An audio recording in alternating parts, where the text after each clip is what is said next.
problema, pre? Papapukpok ko lang yung bumper. Medyo nayupi eh. Paano ba yan? Bangga ka ba?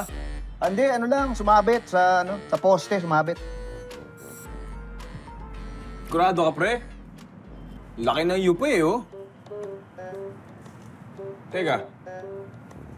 Dugo ba to? Bakit may dugo dito? Anong dugo? Hindi, ano yan, baka pintura lang yan. Pintura nung poste na nasagian ko. Dugo yata to, pre. Oh, kung pintura to, dapat amoy pintura to, pre. Ano mga amoy pintura? Luma na yung posting nasagi ko eh. Luma na rin yung pintura, hindi na mangangamoy yun. Posting nga eh. Oo, pero pre, ang pintura, kahit luma iba pa rin ang itsura nun. Madaling bakbakin. Ito parang... Oh, parang nakadikit eh, oh.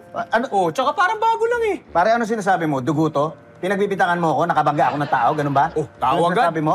Tao agad, pre. Pwede kasing aso o pusa yung nasagasaan mo. Nililinaw ko lang. Aso o pusa, ikaw nagsabi malaki to eh, di ba? Kung malaki to, di dapat maliit lang yung tama kung aso o pusa yan. Pare, poste nga eh. Poste na sagi ko, nabangga ko, sige, okay, pero poste yun. Okay, pasensya na. O, so sige, titignan ko pa kung ano pa yung maayos dito sa jeep mo, ha. Sagot ko na. Sige. Nakakahiya naman sa'yo. Ikaw, sige, bahala ka. Ay, ang hiya ako sa'yo, pre. Pasensya na, ha. Pre, Oh, sigurado ka wala ka nasagasaan? wala nga. Ang kulit mo naman eh.